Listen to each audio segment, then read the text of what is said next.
Before fading away, the ruinous Hurricane Ida dealt its last blow on New Jersey. But even after weakening, the force of nature left deadly traps in its wake. One of them caught a local of Cranford who decided to drain the water from his basement after returning home. However, the moment he entered his dwelling, the wall puffed up like a balloon and cracked under pressure from a powerful wave. The rough water tossed the furniture about and was already approaching the walls when it flooded the electrical panel, and the lights went out. It was virtually impossible to survive in such a mess. At least 42 people who'd ended up in similar basement traps after Hurricane Ida failed at that task.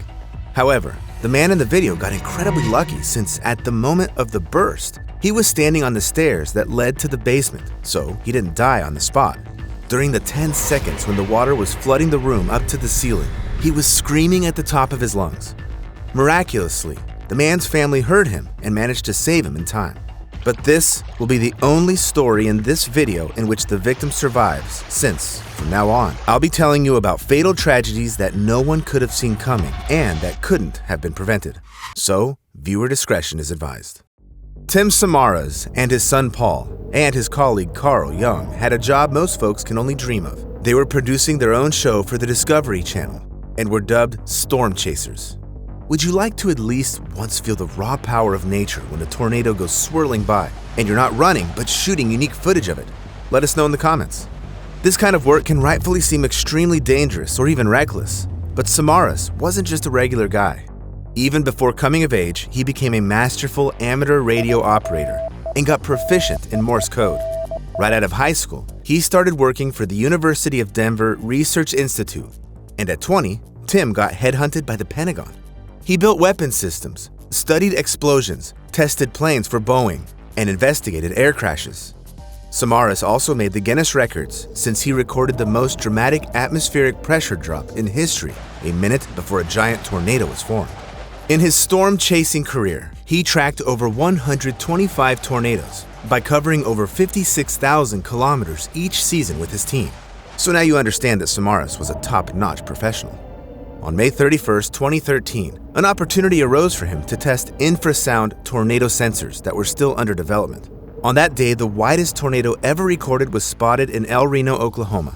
It had a diameter of 4.2 kilometers. That's almost half of the world's tallest mountain, Mount Everest.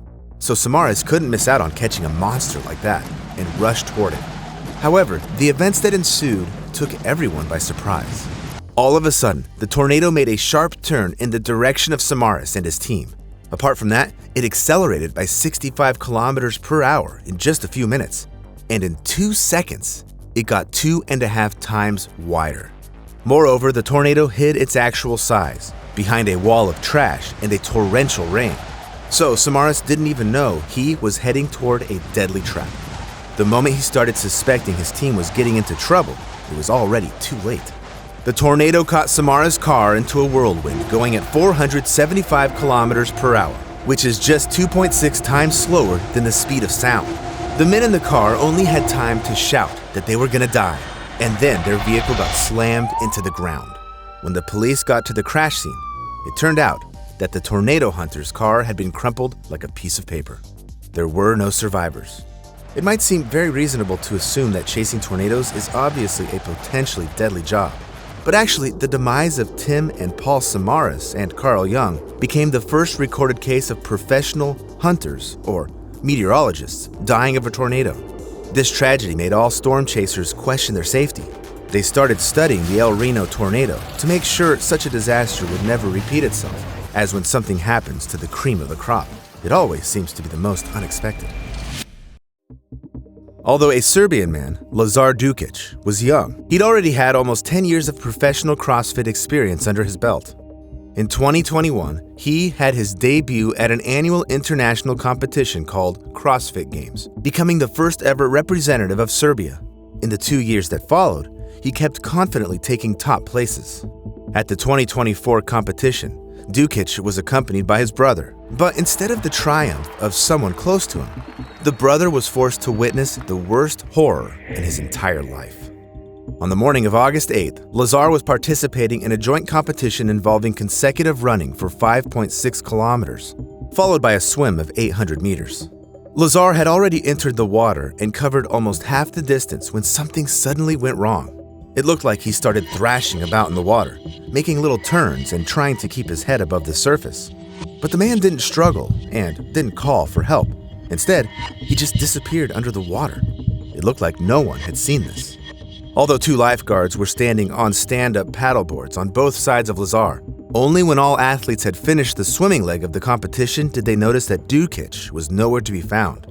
His brother was the only one frantically running along the shore, looking into the water. The divers arrived almost instantly, and in just an hour of searching, they found Lazar's lifeless body at the bottom of the lake. The competition was immediately halted, and the organizers started the investigation. They couldn't understand how such a tragedy could have happened despite all the stringent safety protocols they had in place. The following day, the games resumed after a tribute to Lazar. However, an uneasy atmosphere set in among the athletes. Rumors emerged that the rescuers were immediately pointed to the athlete who had disappeared underwater, but someone allegedly stopped them. In addition, no one could wrap their head around how a strong and experienced young man could just die. However, the coroner's official verdict was shocking. There was no unfortunate blood clot, no seizure, no drugs, nothing. Lazar had died by accident. It was a completely unforeseen tragedy that could have been averted had the lifeguards been doing their work properly. The next story I want to tell you also resulted in a disaster because of inattention, negligence, and its protagonists' desire to impress their subordinates. And they achieved it, but at what price? This is Sanjay Shah, a big boss at a major company. In 1999, he founded Vistex, a company that developed software for revenue management. By 2024, it had turned into an international giant, providing services for prominent companies. Sanjay was servicing as Vistex Asia CEO, and for the company's Silver Jubilee, he organized a luxurious corporate event located at an Indian film studio. He did it all to kick the celebration off with an unexpected trick.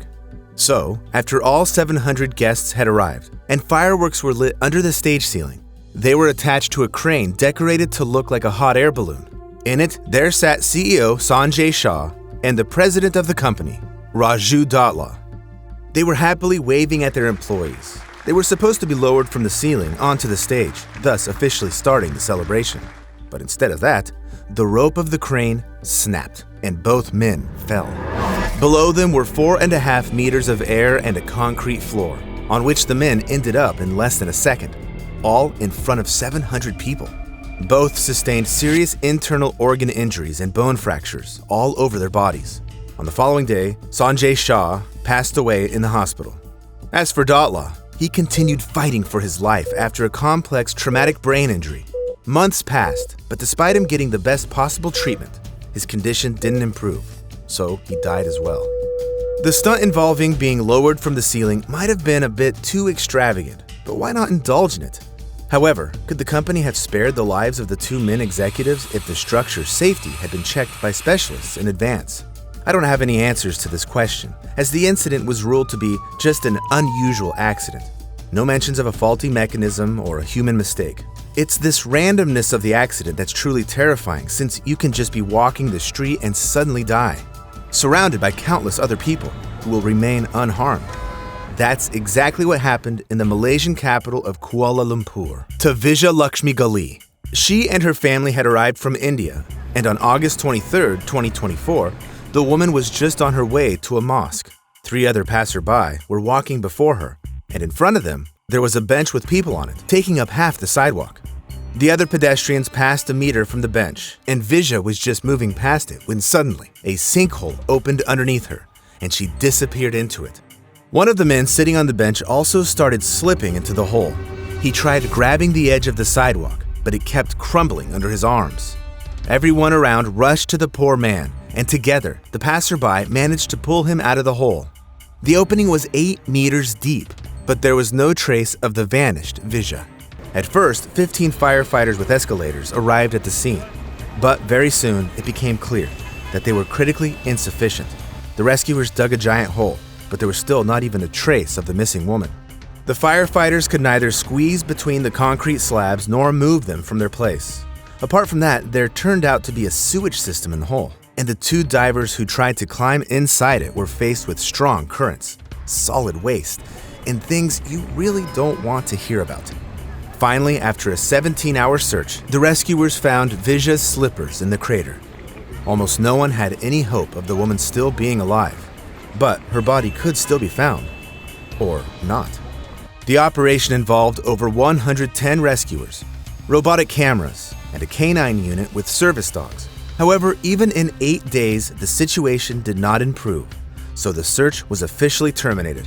The horrific tragedy not only took Visha's life and caused grief to her family, it also turned a neighborhood once popular with tourists into a ghost town. Retailers lost almost all their revenue, and some had to close up shop. The locals were terrified. Was it safe for them to just walk the streets and sleep in their own homes? The authorities promised to figure it out and started the investigation. According to preliminary data, this kind of sinkhole could have resulted from both human activity and climate change. This discouraging conclusion shows that all sidewalks in Kuala Lumpur may turn out to be a disaster waiting to happen, and there's virtually nothing we can do about it. This helplessness is the scariest thing because not everything depends on us. Lorenzo Tobin definitely didn't doubt his skills and experience on the water. He was into boating and was great at swimming. Lorenzo was also careful and followed safety regulations. So it came as no surprise when, on a July evening in 2024, he was invited to work on a yacht. A group of 14 people decided to celebrate a birthday on Lake Michigan. To navigate an almost 8-meter-long double-deck yacht, they hired a captain and a deckhand, that is, Lorenzo. However, almost immediately after leaving the harbor, the boat started tilting and capsized. The terrified passengers jumped into the water and started panicking. In this chaos, Lorenzo kept finding and giving out life jackets and helped the others get out of the lake. Luckily, the yacht was surrounded by other boats and people who saw the crash, so they quickly came to the rescue and called an emergency team. It looked like it had all worked out, as only 3 passengers were hospitalized and weren't seriously harmed. However, Lorenzo Tobin wasn't among those saved from the sunken yacht. He was gone without a trace. Could the best swimmer on board have possibly drowned? Just he, not a single other person. Later information appeared that the passengers had warned the captain that something was wrong with the boat because of its strange tilt. But why didn't the experienced Lorenzo notice it? And what actually happened to him? The answer to that question became apparent 2 days later when the man's cousin, wandering on the lakeshore, noticed a body in the water. It was Lorenzo. I haven't found any official data about the cause of his death, but it looks like he, similar to Lazar Dukic, just drowned by accident. Without any doubt, water is a dangerous force, but sometimes it even takes the lives of those far from it. On the night of March 26, 2024, a container ship named Dali left the port of Baltimore. It was a giant that measured up to 300 meters in length, 48 meters in width, and 96,615 tons in weight. To leave Baltimore, the ship had to pass through the Francis Scott Key Bridge. Approximately 30,000 car drivers use it daily, and the water canal itself is one of the liveliest routes in the U.S. This means that countless other ships, just like Dali, were using it constantly. That night, it was business as usual. Port tugboats saw the ship to the canal entrance and returned to their place. However, from that moment, everything went wrong. At 1:24 a.m., the container ship's power went out for some reason. The multi-ton vessel ended up drifting uncontrollably near a bridge. In precisely 1 minute, the power went back on and the engines restarted. But at that point, Dali could not be prevented from hitting the bridge pier. The container ship crew had enough time to call the local emergency services, which immediately stopped traffic on the bridge. The very next moment, Dali hit a bridge pier, and in less than 20 seconds, the bridge was gone. Blissfully unaware, as they carried out planned repairs, 6 workers were suddenly dragged to the bottom of the river by falling scraps of metal and concrete. The rescuers could only start their work in the morning, but the hope of finding at least some of the workers alive was quickly shattered. The divers waded through the muddy water and the gnarled debris, working from dawn to dusk. However, even with this schedule, it took them 6 weeks to find the bodies of all 6 workers. As for the Dali crew, they barely felt more than a strong push. That was it.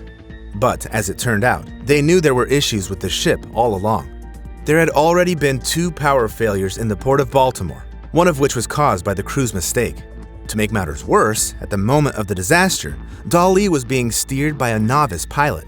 And if that wasn't enough, the investigation revealed that the emergency generator hadn't even been plugged into the ship's power circuit.